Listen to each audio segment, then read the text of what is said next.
Hey guys, what's up? It's me, Jonathan, and welcome back to Money Talks, where we want to offer you financial information and meet you where you are financially so that you can stick to your budget, manage to pay off your debt, all in your path to building wealth. Today, guys, I want to talk about this huge leap of inflation rising to 4.2%.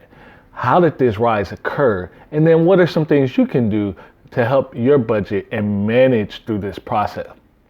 You know, guys, so many good things about what goes on in the economy is it gives us practical and real life scenarios that we can actually talk through to have potential solution. Because a lot of times these things that are happening in the economy are so subtle that you don't even realize when they occur. And inflation is one of them. So for a while now, we've been having that looming cloud of inflation's coming.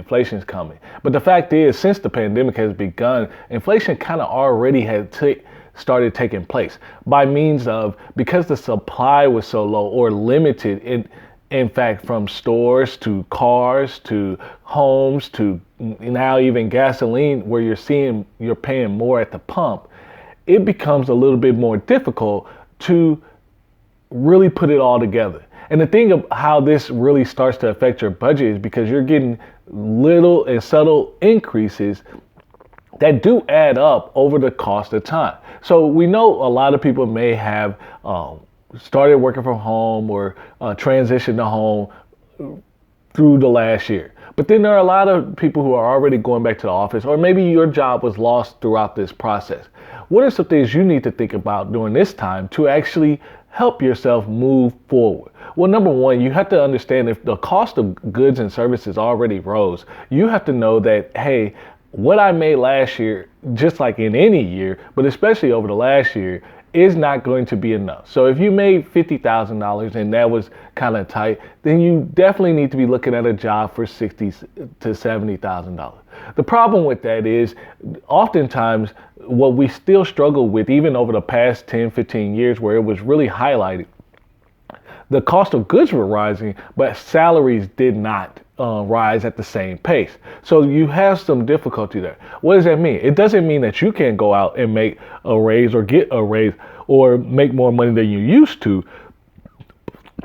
But you do need to do more research on the fact of, where's the value in my skills and what sector can I use it? And does it align with my personal goals and what I want to actually do for work?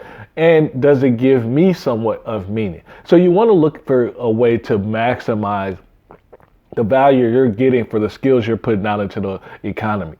That's one. Two, you always want to look at your budget.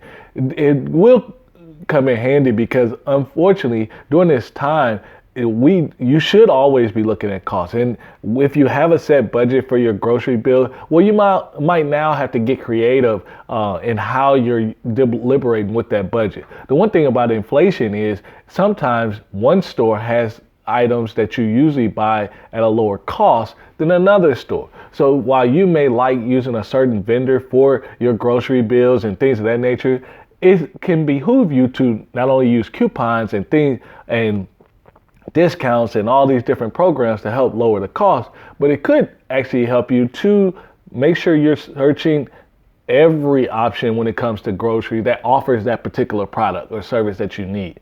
That is always going to be very helpful.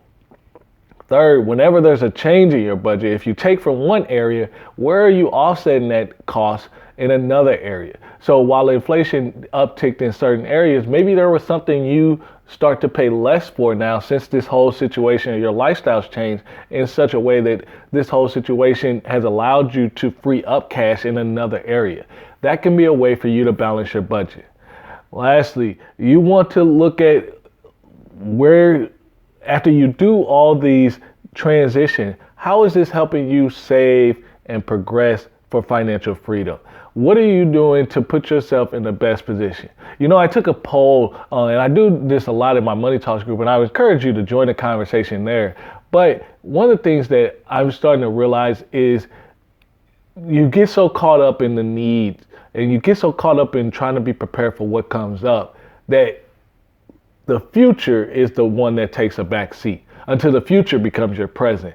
And this is the important time that I want you to understand that in all ways we have to make choices. We do have to make choices about how we make our money, how we spend our money, and where we put our money. And this is a time where, since we saw that sharp rise increase of inflation, 4.2%, and we know the Fed is really trying to hover and work to keep it at that 2% ratio, 2% increase for a while, it's important that you understand you can still go out and make exceptional money to have the exceptional life that you desire.